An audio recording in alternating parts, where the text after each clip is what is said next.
Welcome everybody to the October 11th.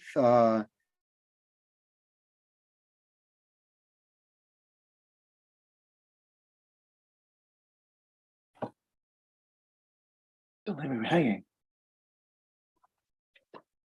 We might have just lost him to power. It seems his screen is frozen.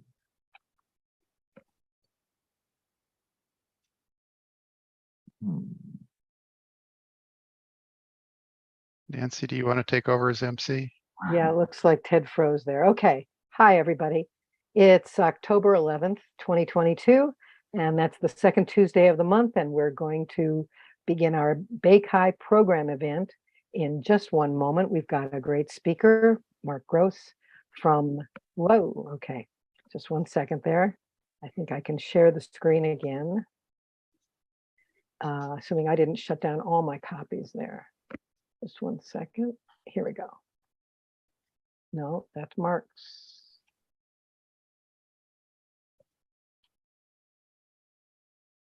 Let's do. Just to explain what's going on, our chair, Ted Selker, lost his internet connection, and so we're switching responsibilities over to Nancy. Yes, and I'm trying to find the window in which I had the slides up, but I think I closed them all. So hold on 1 second. Slides.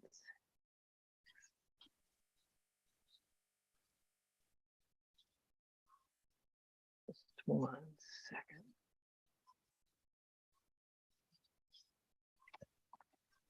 Am I sharing? I hope I'm not sharing yet. Okay. Not yet. Here we go. That's September. Oh, and he moved it. Why did he say he moved it?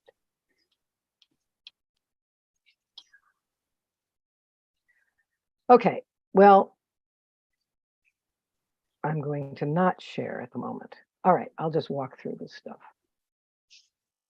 So what we have tonight is one of our regular talks, and we have, we'd like to make people, oh, okay, you can now see my screen.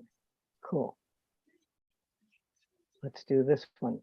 We're ignoring, there we go. We are the local chapter of the ACM SIG Chi. That is the Association for Computing Machinery, the oldest society in computing.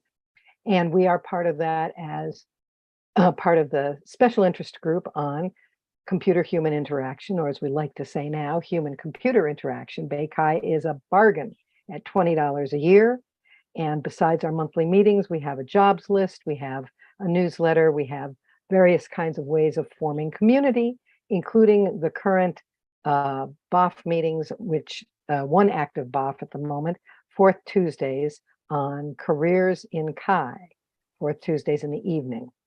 And if you'd like to send, if you're a consultant and you want to send a profile to the consultants directory, please let the chair at bakehigh.org know about your status.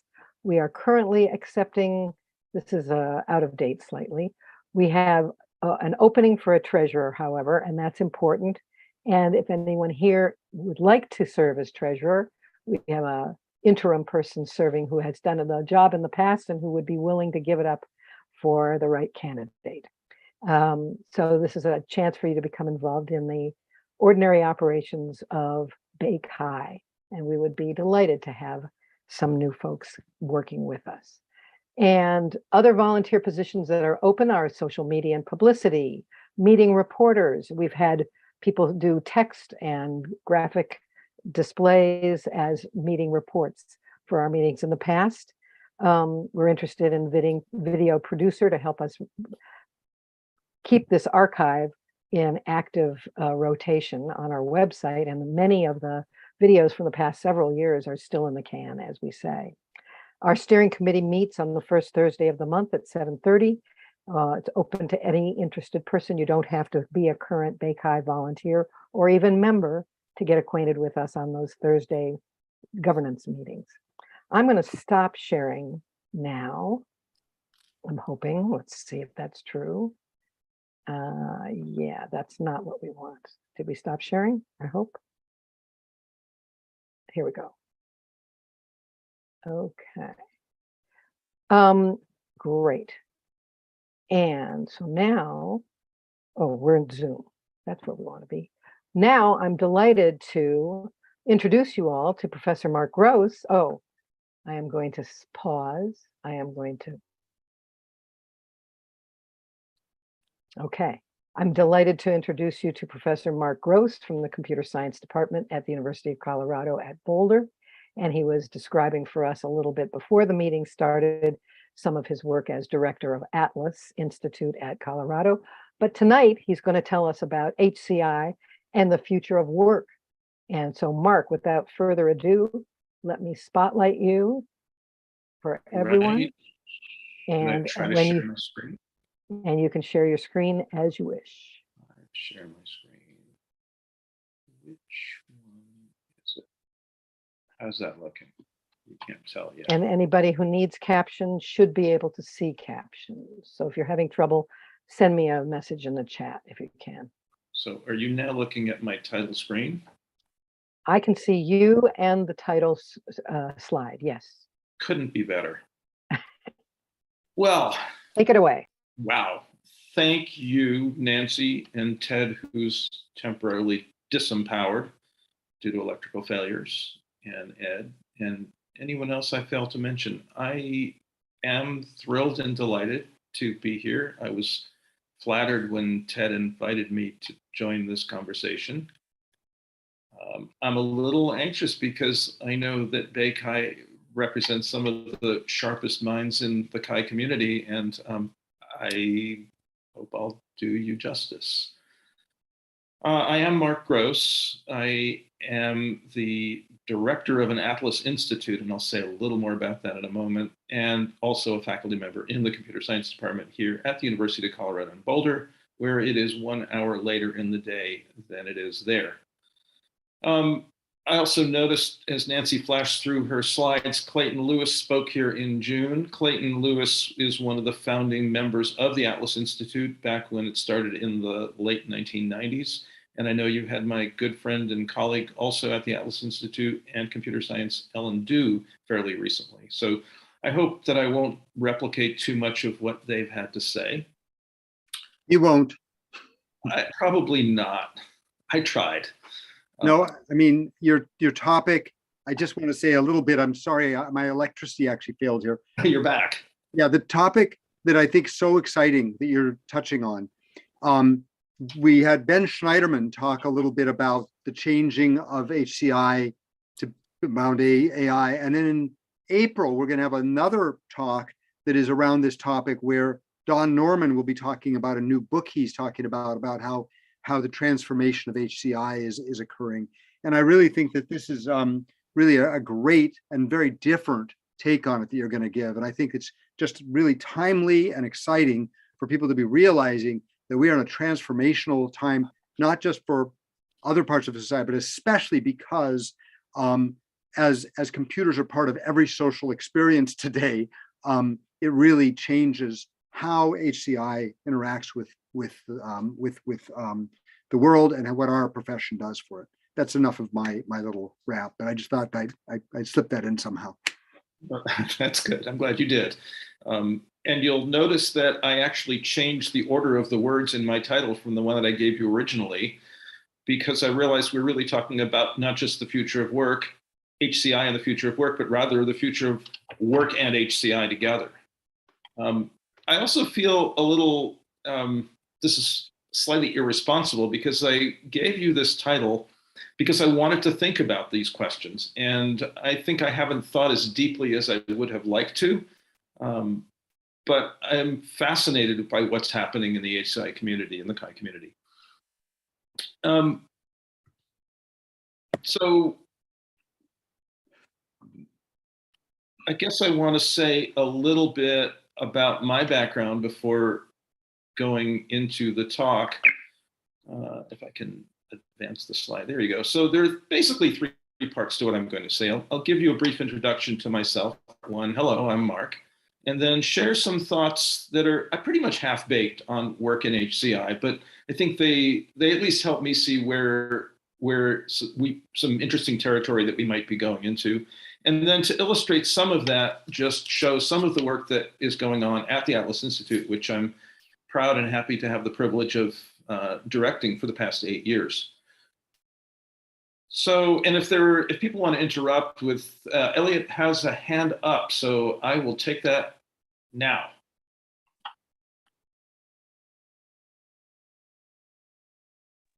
And unmute yourself, Elliot. I apologize. I did not intend to raise my hand. I must have tapped inadvertently. But Mark, I have one more little thing I'd like to add, if it's all right. Yeah. Which is just in terms of who Mark is. I met Mark a million years ago when he was a cross-legged, his legs were crossed and he was sitting in front of a computer with a ponytail down to his waist, programming Q logo. And he was, working with Atari research and really with Seymour Papert and a lot of exciting people thinking about the future of computing relative to making the way that people interact with and learn from computers very different from it is beginning of what I know of as a very prolific career. So right. So now that we're telling stories on each other, I'm going to tell a story about Ted. When I was at the Atari Cambridge, so in the late 70s, early 80s, I fell in with the logo group directed by Seymour Papert at MIT. And that when Seymour went off to Centre Mondial in Paris, and Mike Travers can talk about that better than I can. I'd love to hear him talk about that. The logo group branched off, and one of the groups started Logo Computer Systems Incorporated, and we built Apple II logo. And then Alan Kay came along with Atari's money high on arcade games and said, we want to invest in education. So started 2 laboratories, one on the West Coast, one on the East Coast. And I got the privilege and fun of being part of Atari Cambridge Research in Tech Square in Cambridge. And one fine day, Ted comes walking in a really whimsical mood, as Ted is wont to be, having one of those pens that they used to have in checking in banks where you go to the counter and you fill in your check. And so it was a little pen on a coil strapped to his belt. And he was raving about the future as pen computing. Well, I thought he was kind of weird, but smart and interesting. And 10 years later, I found myself working on pen computing. So I'll say a little bit about that in a moment. So I started my career, I fell in love with programming in high school, and all I wanted to do was write code, and I studied system printouts of all the DEC PDP-8s and PDP-10 operating systems and programming languages and applications, as we now call them. And when I got to MIT, I thought I knew everything and started taking computer science classes, and I was bored. And so I looked around for the other major on campus where people stayed up all night, and it was in the architecture school. So I studied architecture and found myself completely flummoxed because those people weren't doing things the way math and science people did, and yet they were doing something. And I became absolutely fascinated with what's going on in design and how do people design, and how could machines help people design, and how could we build tools to support design and designing. And that's become my sort of the 2 rivers that I've crossed between. I never really became an architect, but I've found some really interesting territory in between. So that's the intellectual piece. And I keep pressing the button. There we go. So some of you may a long time ago have seen a project that I worked on for 10 or so years with my colleague Ellen Iwandu. We called it the electronic cocktail napkin, and I'm not going to show it or demonstrate it because I recently went through some of those old files and they're suffering bit rot. But the basic idea was, what if you could communicate with a computer by drawing? So that's what architects do. They draw pictures and diagrams to explain their ideas. And what if in any domain you could the computer could recognize your drawing, your diagram, and make inferences about it? This was in the days of knowledge-based systems. And so what if your drawing could inform a simulation? It could inform an expert system. It could inform a database search. And so this led to a whole slew of prototype hacks, I'll call them, that explored this whole territory of what if computers could understand your drawings, and what could you do with a system that operated like that. That was driven by earlier attempts to build programming languages for designers, and they weren't having it. Because the interface needed to be the pencil. Another big piece of my life was working with Eric Schweikart, my former PhD student and now business partner in a company called Modular Robotics. And Eric's PhD thesis was originally called Roblox, which we got a cease and desist order sometime close to the beginning of the company.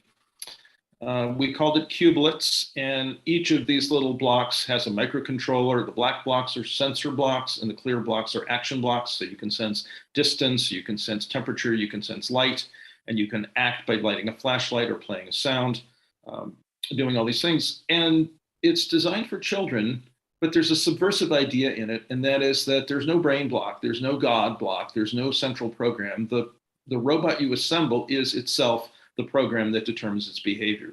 So each of the sensor blocks produces a number. It transmits the number based on its sensor input to its neighbors. The numbers propagate through the network formed by the adjacencies of the blocks, and then they output on the clear blocks.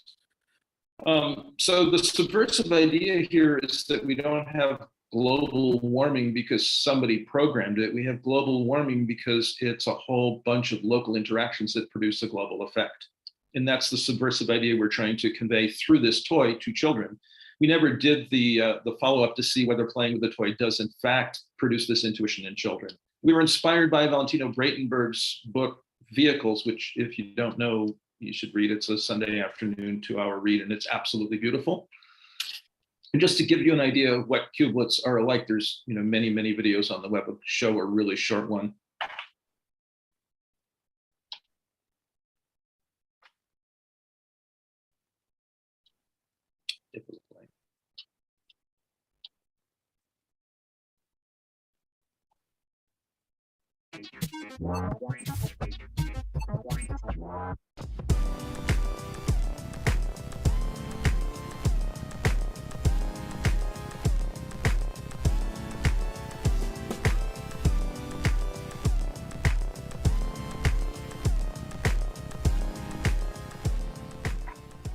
So there's a lot of those out there. And we took it to, we did this all in the lab at Carnegie Mellon where I was working at the time.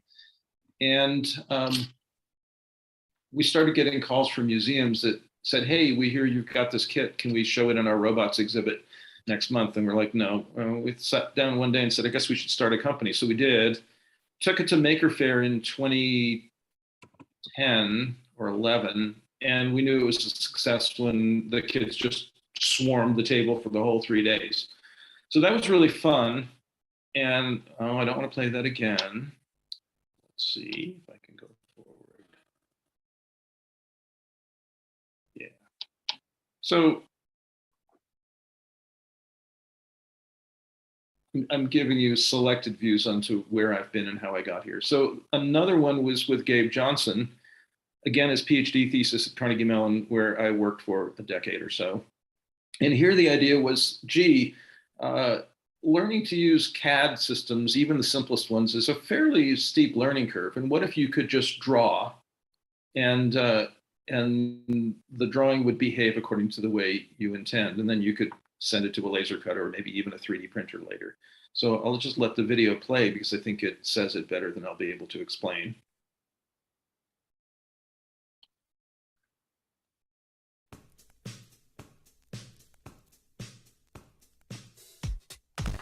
So all the traditional geometric figures and diagrams.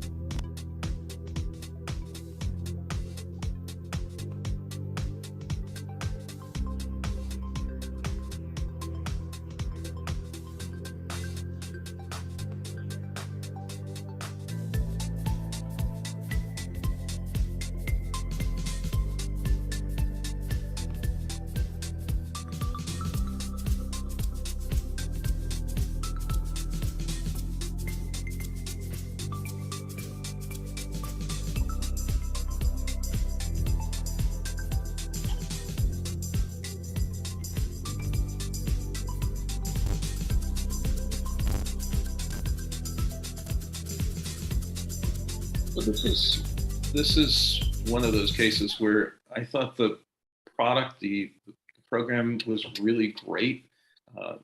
Gabe Johnson was a good software engineer. He wasn't a good business person. And so company ran out of money and closed, even though we had good prospects for customers. And I'm kind of sad about that, but I love the idea. Oh no, not again. Not again. Okay, so now my project for the last 8 years has been making the Atlas Institute at the University of Colorado Boulder something really fun and great for people. And this is partly because all my life other people have made space for me to play and hack and have my ideas and execute on them. And now I happen to be in the position to be able to do that for others. And so I've taken on a mid-level administrative role, which involves a lot of boring crap that I don't love, but the reward is seeing the work that students and faculty members do with the resources that I'm able to give them. We're situated right here in Boulder at the foothills of the Rocky Mountains. This is our building. The canopy on top has colored LEDs in it, and so at night you can light it up and play patterns on it. I took the job 8 years ago when I was still in startup land with these companies, and the former director is moving on to his next lily pad, and people at this university started saying, hey, you know, Mark Gross should be the next director. So eventually they called me and they said, are you interested? And I said, no, I just left a really great engineering school. I'm having fun out here making products that actually might reach people, but I'm interested in bowl. And let me roll back and say that the Institute was started in the late 1990s by the then chancellor of the university and the CIO, Bobby Schnabel, who some of you may recognize from ACM World. And the idea then was that, hey, this internet thing looks like it might be big and maybe this university should play. And at the time also, there were not computational chemists and computational astrophysics physicists. Disciplines were fairly siloed without computing, but they realized that computing was going to cross into all the disciplines and become part of all of our lives. And so they started this institute with that idea, and it began academically as a small set of classes in technology, arts, and media. That became really popular. It became a major. It became a minor, and then there was a master's program that grew up, and then a small doctoral program, interdisciplinary. When I came on in 2014, there was a minor, very popular, with about 600 or 700 students taking classes in technology, arts, and media, and a small master's program in ICT for development, and a PhD program that was really radically interdisciplinary. But there were no faculty members in the Atlas Institute that did research. And I said, well, wait a minute. Institutes at this university are supposed to be research institutes. And unlike departments, they cross the disciplines. So they sort of, if the departments and colleges are vertical, the institutes are cross. And so this is the place where radical interdisciplinary work can and should happen. And so when they asked me if I wanted to run this thing, I said, well, only if you'll give me some runway, and I'm interestable. Made them a modest proposal to do some faculty hires and turned the minor into a major. Amazingly, I don't think they knew what they got, but they hired me, and I've been having fun making things happen ever since. So at the end, towards the end of this talk, I'll share with you some of what's going on, but there's no way I could capture all of it. So just give you a flavor. The little logo on the right, that's GIF that keeps flickering the A's, is meant to signify that there's constant change and diversity in our program. I guess I should also say that we're one of the more diverse demographic programs in the College of Engineering. All right, so with that, I wanted to say a few things about humans, computers, and work, and I realized that probably this is irresponsible, in some sense arrogant of me to say these things, because I'm no expert in the future of work, and so with that, forgive me. I want to remember Barbara Ehrenreich, who passed away recently, is one of the great thinkers of work and society in America, and she's probably best known for Nickel and Dimed, in an account of when she went undercover as a worker in service, housekeeping, and restaurants, and wrote about the experience of working in these underpaid, underappreciated jobs. So if you don't know Barbara Ehrenreich, I commend her to you. And as I started to think about, well, who are experts in the future of work? Geez, I can't hold a candle to people like Harley Shaken, who's in your neck of the woods. And so I'm just saying these things to say, hey, listen, I'm a new kid in this and I'm learning. And the reason I wanted to give this talk is that I wanted to think about these things. Am I making sense, people? Sure. Can I get a yes? Yeah. Thank you.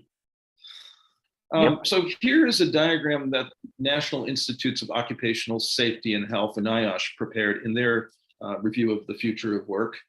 And I mean, it's sort of obvious when you think about it, but it wasn't obvious until I saw the diagram. The future of work involves the Venn diagram of three things. It involves the work itself, the workers or the workforce, the people who do the work, and the place in which it happens or the workplace. So seems kind of trivial, but it's actually, I found it a good way to think about where things are.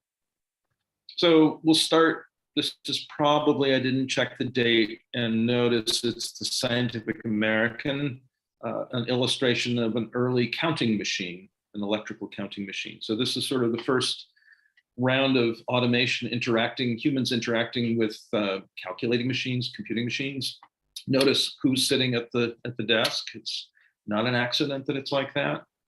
Go into the 1940s and sort of, now you have photographs, and it's census tabulating machines. So this is a physical activity. You're seated at a desk or a table.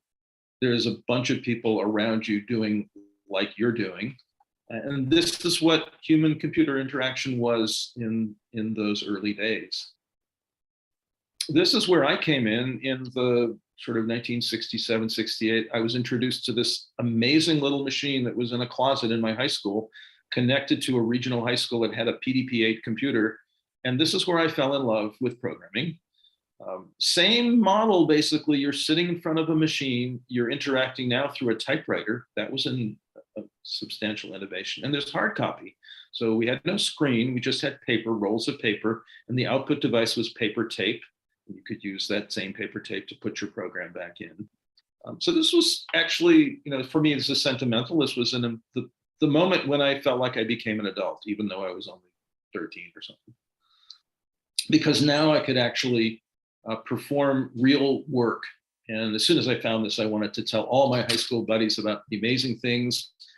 I was a proselyte for, you could write programs to compose music. Oh, you could write programs to translate into foreign languages. Oh, you could write simulations of history.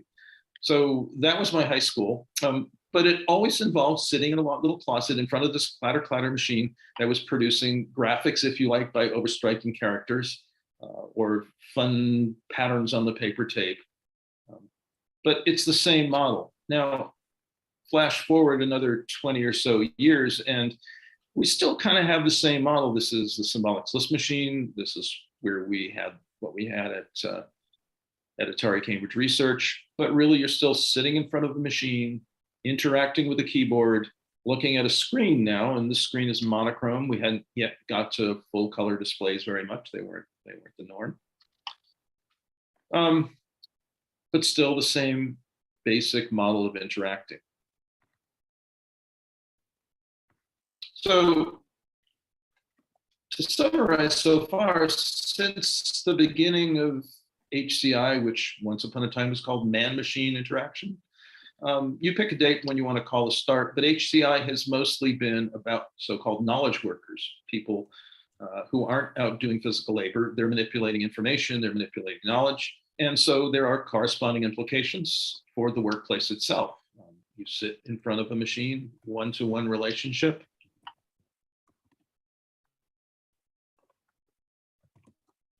And sort of here's the extreme implication of that. You have rooms full of people sitting in front of machines, separated from one another, interacting one-to-one with their computer. And this, I mean, things can get messier than this, but this is kind of the spatial implication of that interface that we lived with for so many years. So I mentioned Ted walking into Atari Cambridge Research with a fake pen strapped to his waist, and he indeed forecast a future, which was in the early 1990s, pen computing became a thing. and it was still, you're still interacting with a display, but no longer a keyboard. And so one of the phrases, I think Bill Buxton said it at least once, throw away the keyboard. Now you can interact with a pen. Of course, that skipped the beat about how is the computer going to know what you meant when you draw. And that's where I got fascinated with drawing recognition, sketch recognition, and applications of AI to recognition. So this was kind of a passing fancy because it was soon replaced by integrating the display and the input device. But there was a moment, and it's still used in specialized domains like graphic design, where people use Wacom tablets to edit their work.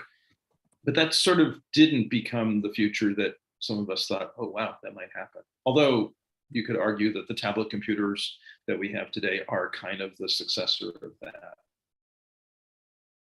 So then pick a date, you know, where do you think it began? We got mobile, and we know the reasons for that. But there were huge implications for workplace and workers, and a whole bunch of new HCI, or user interface, user experience concerns, because no longer are we sitting in front of a screen, interacting through the keyboard and mouse, but rather we're on the go. Maybe we hold it in our hand. And so that implies new workers, new kinds of locations, all kinds of other concerns that happen when you're no longer in a controlled situation. Sort of a brief reminder, the Apple Newton, a failed product in a way, but one of the first, maybe not the first, that I'm not sure, succeeded by the Palm Pilot. And so you can see the buttons come and go, the keyboards come and go. Remember the BlackBerry? And I'm not sure what to make of the latest iteration of these things, but these are all mobile screen-based interactions. So rather different experience than the one that I grew up with, certainly, and with pretty radical implications. So your delivery worker, your UPS person, your FedEx person is carrying around one of these. I'm not sure if this is the current version.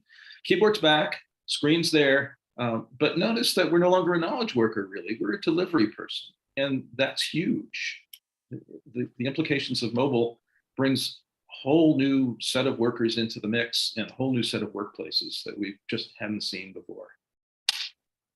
I showed you that reminder of the different mobile devices, or PDAs, to phones, because we're now looking at head-mounted displays and what happens when augmented and virtual reality becomes part of the mix, again, with corresponding implications for all the future of work, the work itself, the workplace, and the workers. So here we go with Ivan Sutherland's early work in the mid-1960s on head-mounted displays, the failed Google Glass, but remember the Apple Newton failed too. And sure enough, we can really expect head-mounted displays to become a thing again. It already is. Here's the Nreal, which is one of the more recent implementation of head-mounted displays, and we're using it in a project I'll show you in just a second.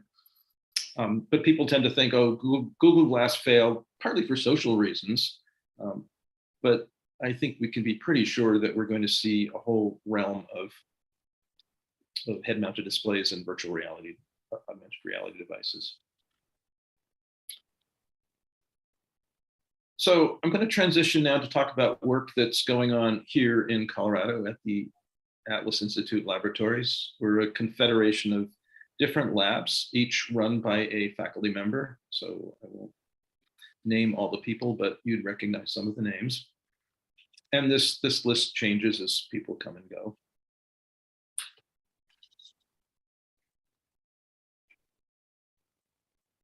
What I wanted to show was talking again about head-mounted displays and virtual reality. This is work literally done last week. In the right direction.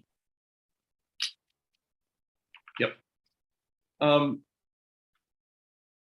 What happens to the workplace when it isn't any one place, when it's people collaborating in augmented reality?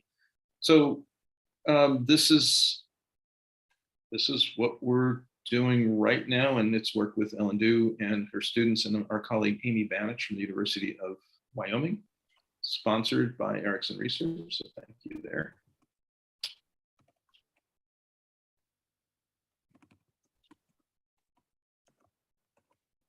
So here's party 1 and party 2. Upper right, you can see we're pasting in the remote image into overlaid in the augmented reality scene.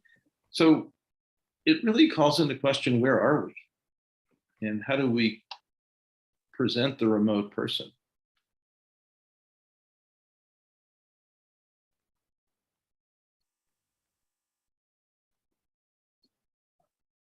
Can you tell us what they're trying to do or what they're accomplishing, please? Well, sure. They're not accomplishing anything yet. We're not going for a task. We've done some previous work with jamming over the internet using virtual reality and augmented reality to provide a sense of presence. These are really just technical checks to see how well we can embed remote video feed or remote point cloud into the other person's sense so that they can collaborate in one way or another. But it's about providing a sense of presence that seems to be quite, I know there's a lot of work on this, but it seems to be quite difficult. So all you're looking at is technical rushes. Does that help? Sure. So here's another instance. This really is hot off the press, and come back in a week, it'll be different. So here we're plugging him into what you're looking through the AR glasses, and you're seeing whatever's happening on the camera. So how would we put Rishi into the picture?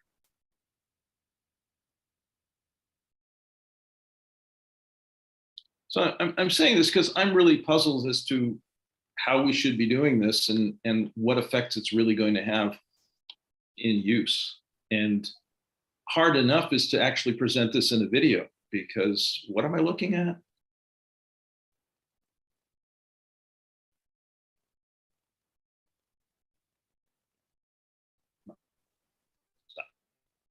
Okay, so workplace was really easy when we were talking about the desktop computer. We were talking about screens. We're talking about mobile. We're now, where is there? It's not even clear there is a there. It's some weird mix of here and the other place.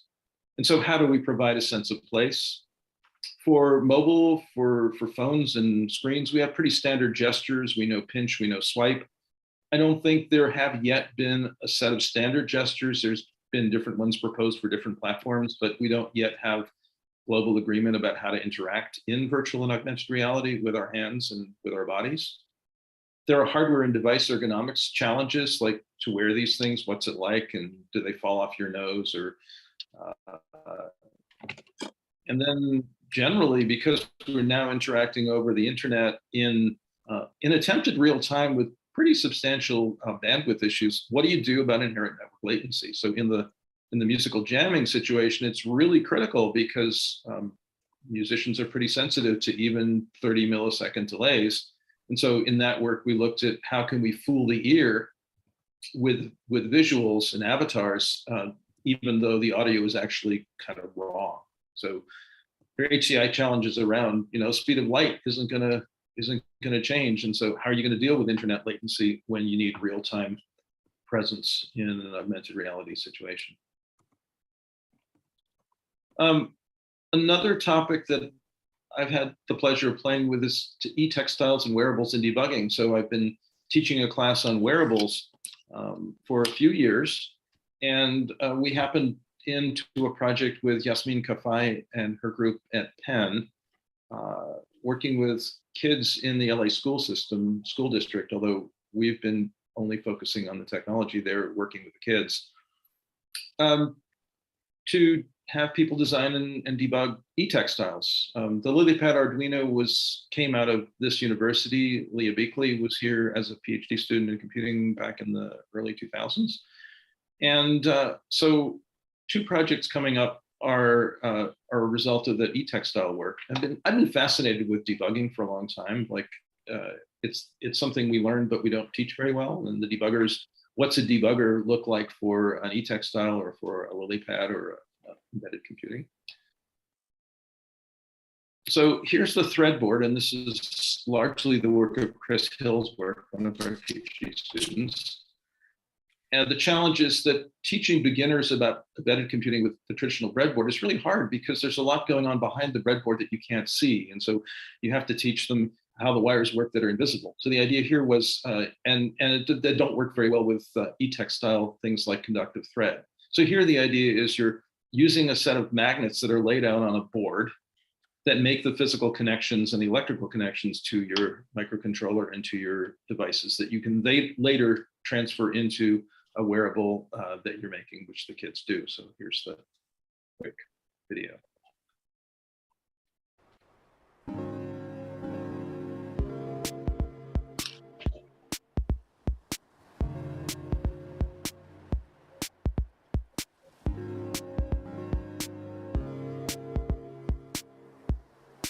It turns out that conductive thread is magnetic.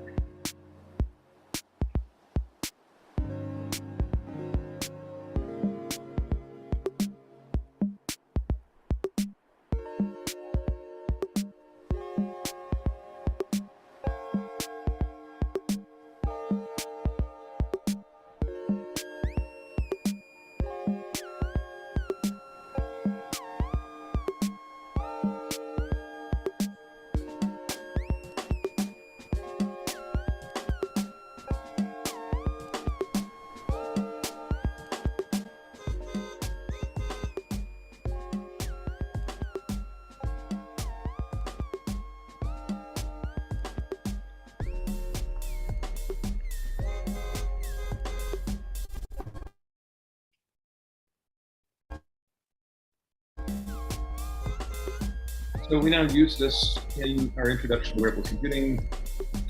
Kids, we use it in workshops with kids. It works quite well to get them into the mix before they have to deal with the more conventional electronics components. And so that's the physical part. And then the next project in that same stream, if I can not do that. Yeah, there we go. So this one's a little hard to follow, and I'll try to walk you through it before I press play. What's going on here is we have a circuit playground, which is like a LilyPad Arduino. And the challenge is, if you're beginning, you don't really know what the pin values are coming in and out of these devices. So this is a debugger to help you see what's going on in your electronics. On the lower right, you'll see a video feed of the actual device. The upper items there let you select which pin you're looking at and show you as an output device whether the pin is high or low and what's going on there. So it goes by pretty quick.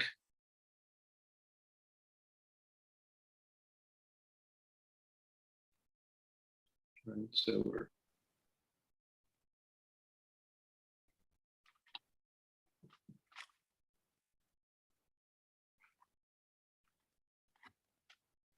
you can see the values fluctuating.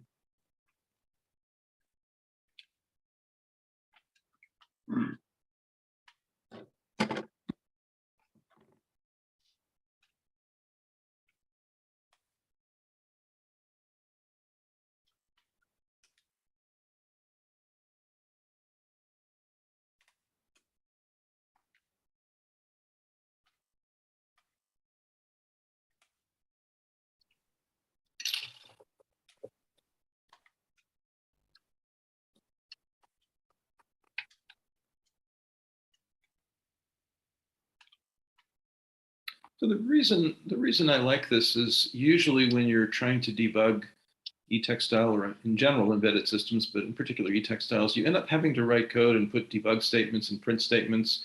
And so that requires a level of sophistication in programming that not all beginners have. Now, this has its own set of challenges, technical challenges, but it gives you a direct readout as to what your device is doing. And again, we're no longer in the screen world, right? E-textiles don't have screens. You're not programming them. You program them on a screen, but then you run them and you debug them without the benefit of a visible text output device. So that to me is something valuable that this is doing. Can I ask a question? Yeah, please. So when you say debugging, I think of, checking if the program's working, introspection about what it's doing. and then seeing what its output and input is relative to what you expected. Can you kind of, I feel how is this, how do I look at the program? I'm not even sure what the program is exactly. I know what the connections are, but how's, Right. This is not the software debugger. This is the hardware debugger. So if my program is not behaving, embedded systems are hard because is the bug in the hardware? Is the bug in the software? Is the bug in some combination or interaction between the hardware and the program? Don't know. So this debugger in particular is to help you understand what the hardware is doing. If you have a failed component, if your LED is connected with the reverse polarity, is the temperature sensor actually producing values? So this is not about the code. This is about debugging the hardware. very important, interesting, yes. Yeah, I should go on probably about the various kinds of bugs and experiences that people have when in debugging.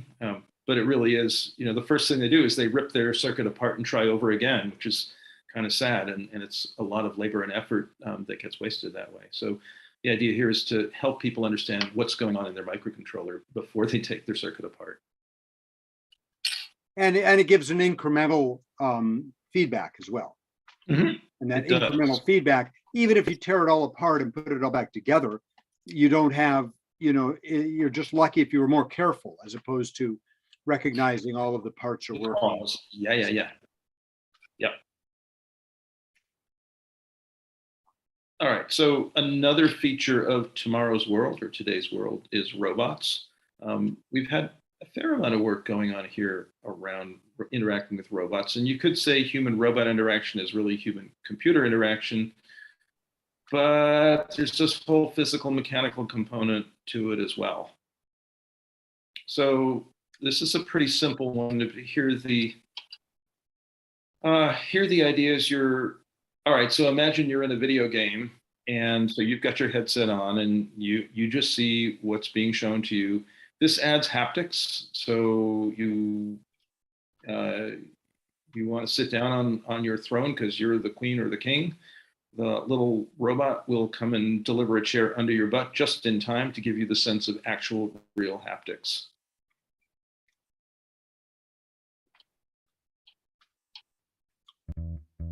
So it's a Roomba and a laundry rack. So now you can feel the walls around you. It's a human-powered version of that 150 years ago.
Probably should have said that I'm not really a card-carrying Chi member, but somehow this work ends up in Chi conferences, and quite sure how that happens.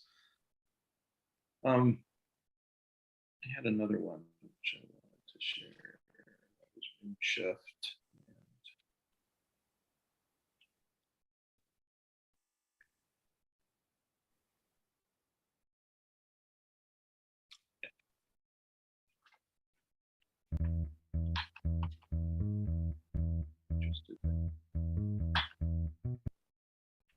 I thought I had another one. Yeah, so that was the mechanics of that worked, but he was driving those robots around by hand. And so how do you program or train a swarm of robots to interact with people in a scene? Programming language for that, real-time issues for that, a whole bunch of kind of unexpected challenges in interacting with people. What if you have a swarm of people and a swarm of robots? So this was only a dozen of those Roombas. They're still kind of pricey, but how would you do it?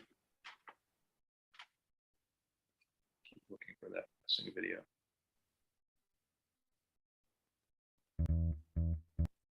No, here it is. So similar set of issues.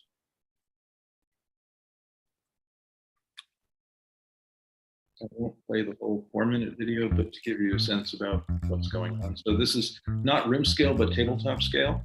And again, a fairly small number of these things.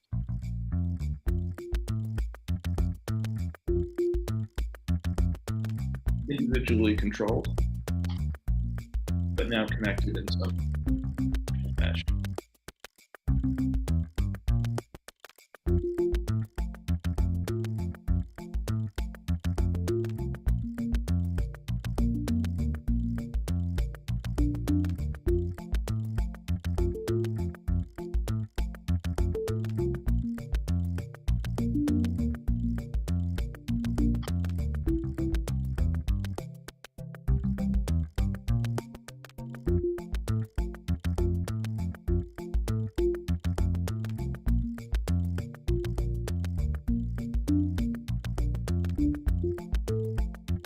Histograms based on geography.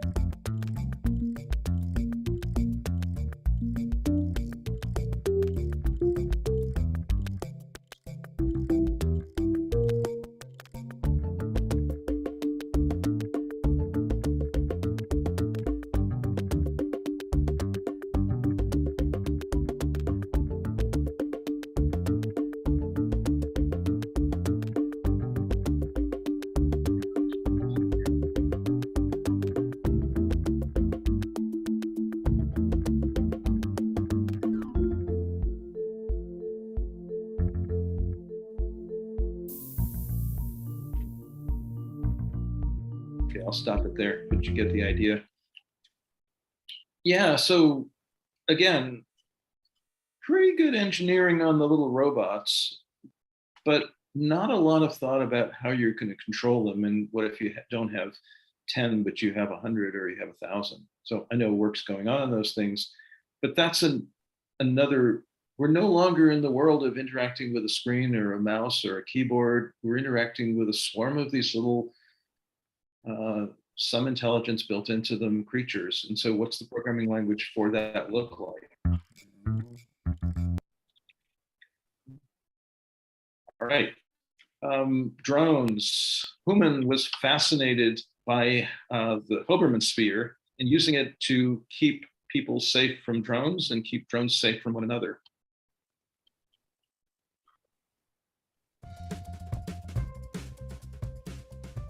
Drones can be dangerous to people and themselves. We present Pufferbot, an expandable aerial robot which adjusts its size to accommodate its environment.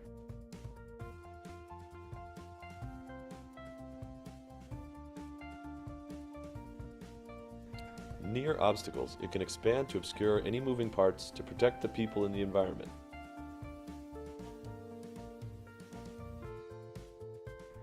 To protect the robot and avoid damage to its surroundings. It can also potentially be used as a way to signal to the user to not get close to the robot, similar to animals in the wild. The collapsible structure also has the potential to reduce impact speed and damage to the environment. Yeah, so we're getting weirder and weirder, right? We've moved from sort of fairly traditional HCI concerns to robots and human-robot interaction. And is this even really HCI? Well, but it ends up kind of in the Chi world too.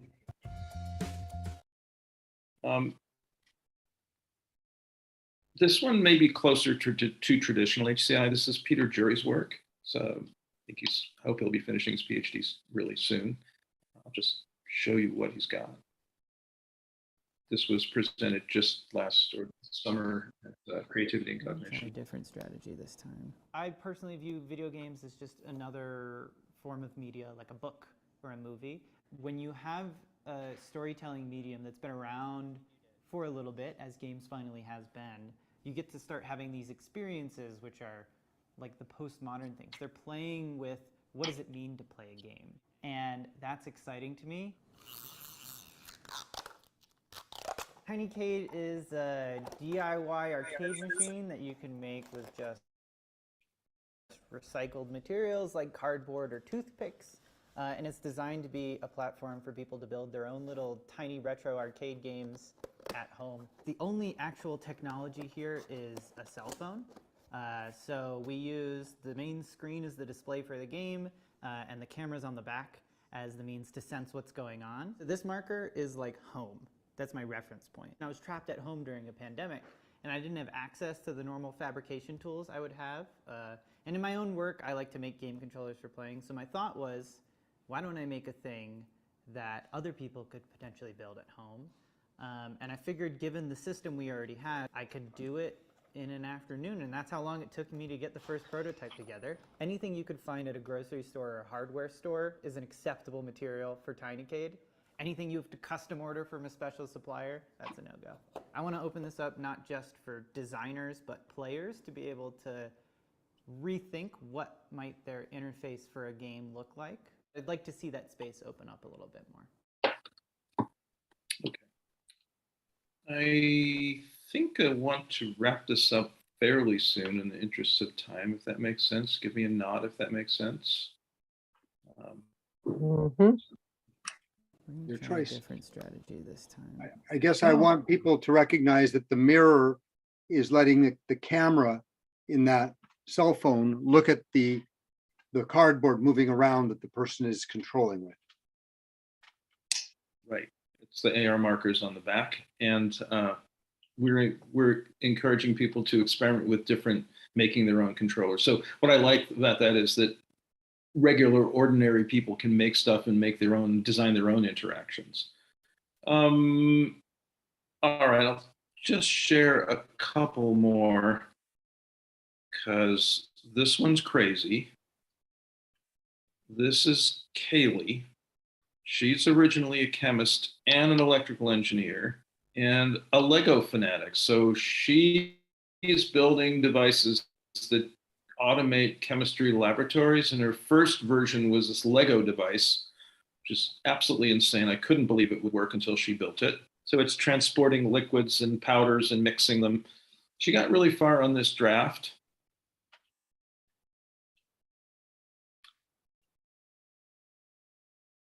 And so she was pretty stingy with video because she's making this into a company and hoping to go to market in the next couple of years.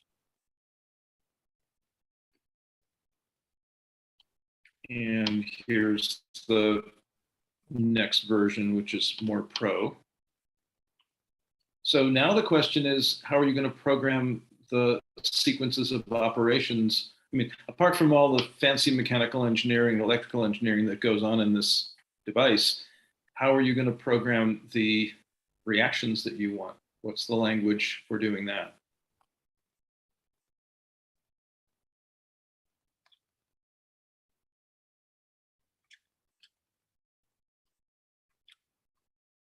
So you've brought this question up several times, and it's a very important question. And at the beginning of the robot field, which, the big breakthrough was hand-over-hand training of the 6 degree of freedom robots. That is, that you'd put it in programming mode and show it a path to go through, and then it would copy that. And that was very visceral. It had lots of feedback. It was easy to teach a person how to teach a robot. And that was, 1980. That was Unimation West, 1980, I don't know, 3. what have we done since then? What is some amazing improvement over that? Because you're talking about debugging and programming for all of these very tangible things. And do we have any, is that really the good, best idea, or do we have better ideas now? Boy, I don't know, and I hope that someone in the room has ideas. I'm always fascinated by how people can convey their intent and desires into a machine, because that's the power of. So, Ted, I don't have an answer. I think we're in really new territory here. I mean, I want to close my part of this by just sort of seeing a lot of work going on in the Chi community that no longer seems to have a computer in it. And so it's fascinating. It might be fabrication, it might be robotics, but where's the computer? And so are we still in Chi land? Here's one.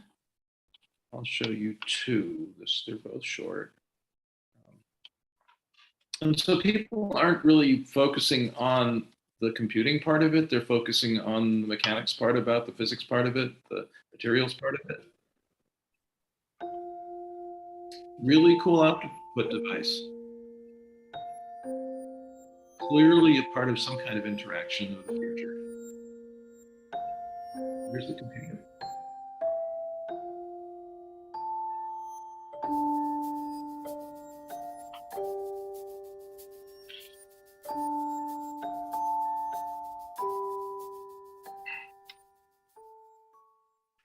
You know, and then just to go kind of all the way, let's skip that one.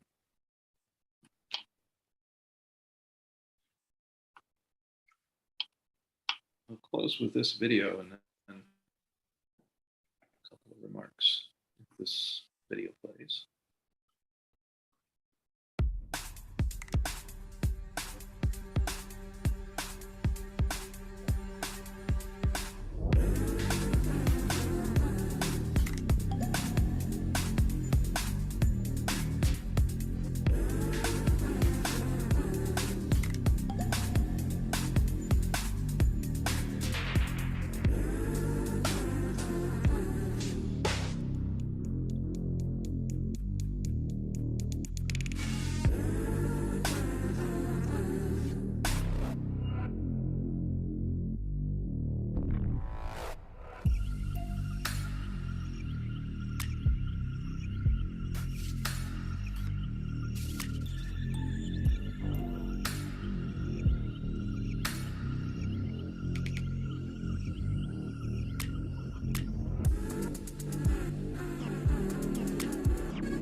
Something's going on here. I'm fascinated. I can't quite put it into my head.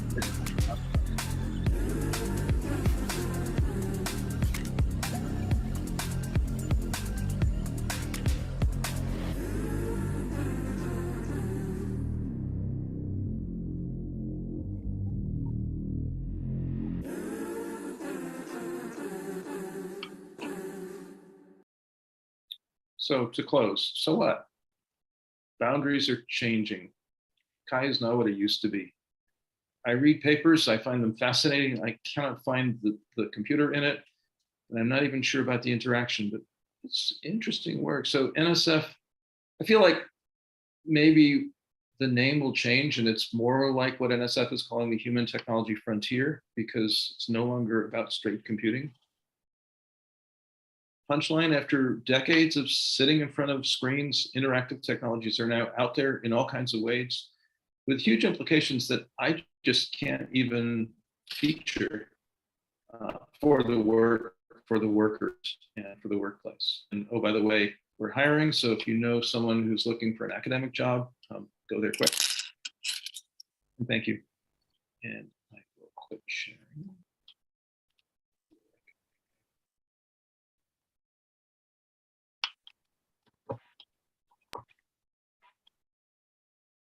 So thank you all.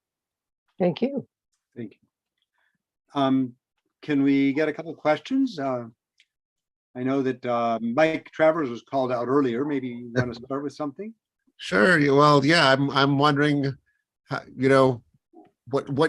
you actually do program these these robots and other distributed systems. I mean, I did some work on that decades ago, and I'm wondering what's the current state of the art in doing things like that. So this is the pleasure of my work these days, is that I get to make things happen, let other people do things.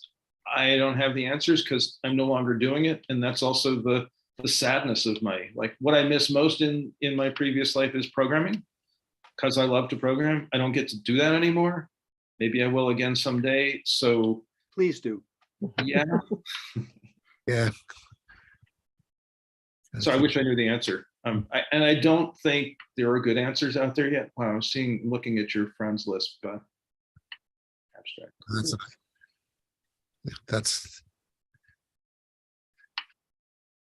I also did some stuff with chemistry robots, also decades ago, but no Legos, but same idea. Mm-hmm. Yeah. What do students go on to do that are part of these projects? Yeah, so it's kind of like the Media Lab. They go all kinds of places, right? It's not the undergraduate students, many of them go on to software engineering jobs or UI UX jobs. But when I look at where they go, the graduate students, the usual about 20% go on to academic jobs. About 20% of the master's students go on to doctorates. But the range is pretty big. Some of it's domain driven. So like Kaylee's going to go into a startup for her organic chemistry machine.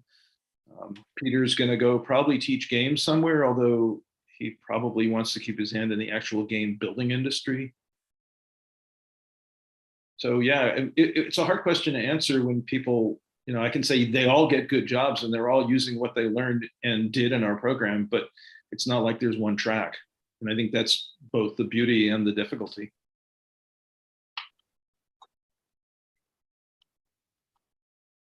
And in that regard, could you kind of maybe even highlight a couple of the, heroes that have that you're really proud of, and you're kind of, some children that you're kind of watching. Sure. One of my favorites is Hyunju Oh at Georgia Tech. Favorites because she worked with me and Mike Eisenberg before he passed away. And it's the kit is called paper mechatronics. And so it's for children and learners to learn mechanical engineering by designing in a simulated environment on the screen in a web interface, and then printing it out on a laser cutter and assembling it. And kids built amazing things. So that was really cool. She worked with Sherry Shee, who some of you may know from your neck of the woods.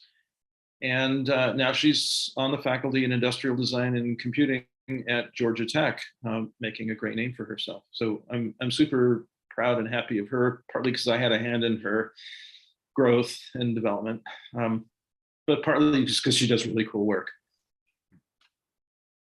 And then I guess I want to point out that when I visited, one of the things you do is you have a little bit of a party every now and then where you kind of show off and challenge and inspire people that come through.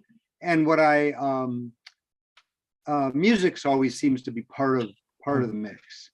And you have these drums that you oh my god that you were part of the story. Is there any simple way for you to share the video of that, to show people what that yeah, so one of the strange artifacts of the building that was made in 2006 is we have a black box theater and studio, and we had a big flood a couple years ago, so we got to re-outfit all the kit, motion capture and surround sound, ambisonic, spatial audio, and 3D projection, and all the cool whizzies, and that's attracting people who want to do performing arts and music with it.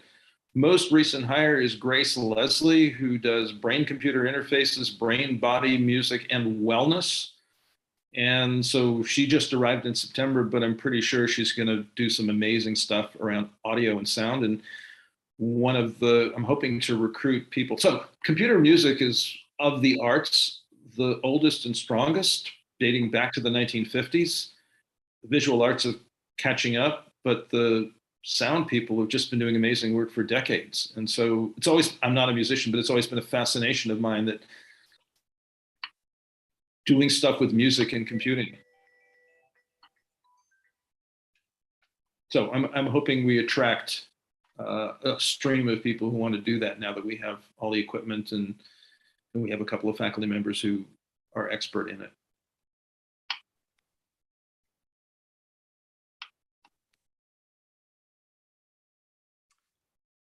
Is there anybody else that wants to ask a question or say something?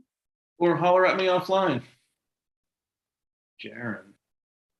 I was just thinking about this conversation I had earlier today. I'm going to read you a little bit of the text from it, where we were, several of us were talking about the Washington Post's recent article about, it says perspective inside Zuckerberg's $1,500 headset.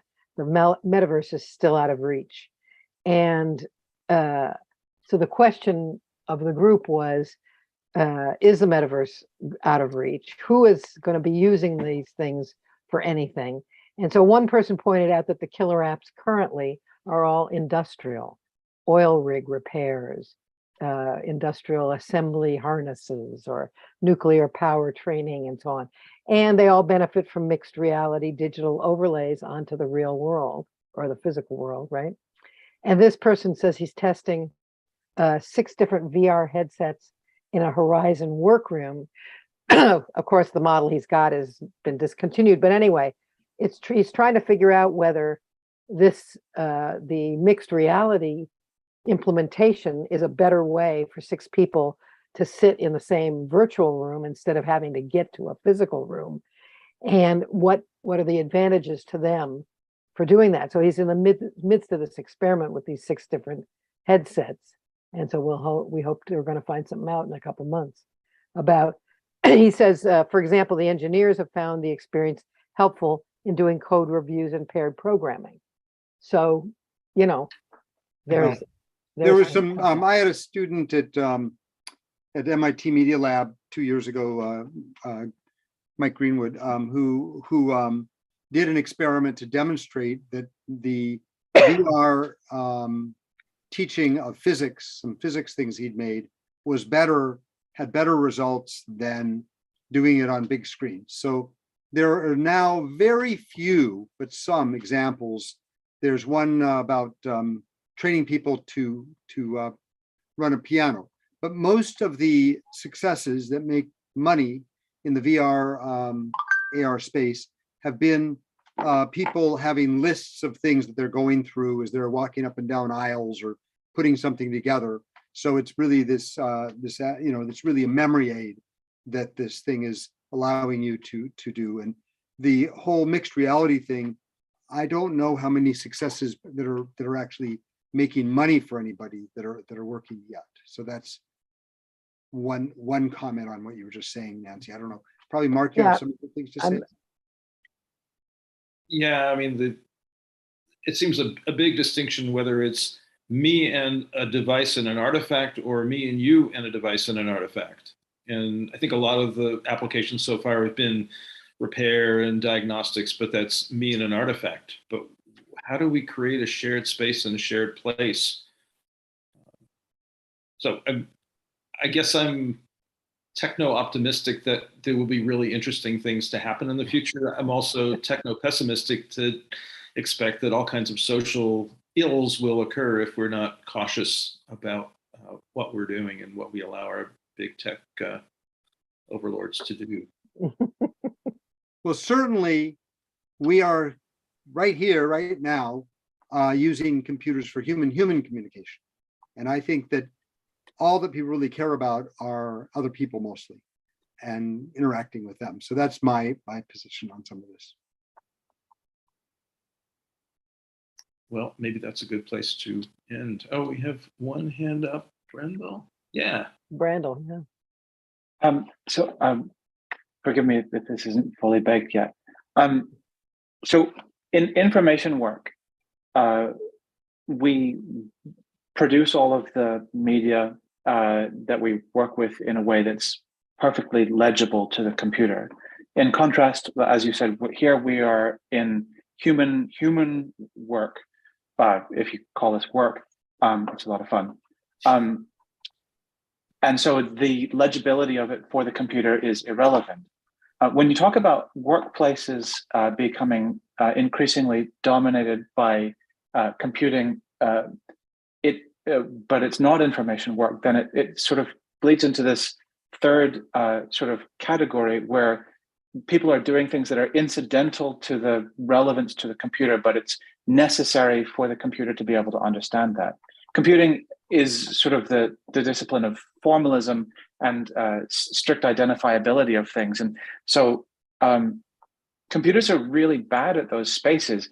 Do you see that as being something that is getting better enough to be able to do the work we need them to?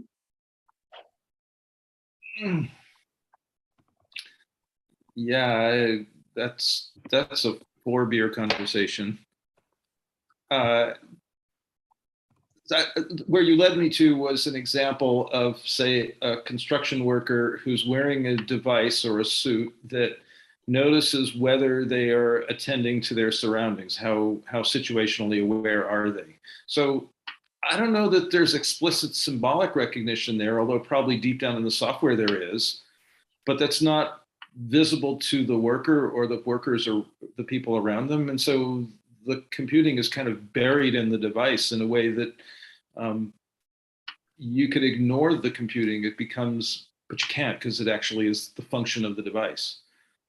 So I lost track of your question, but or the challenge.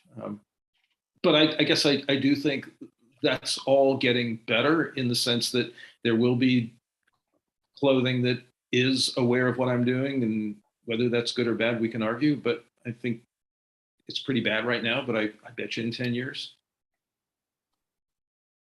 we can hope.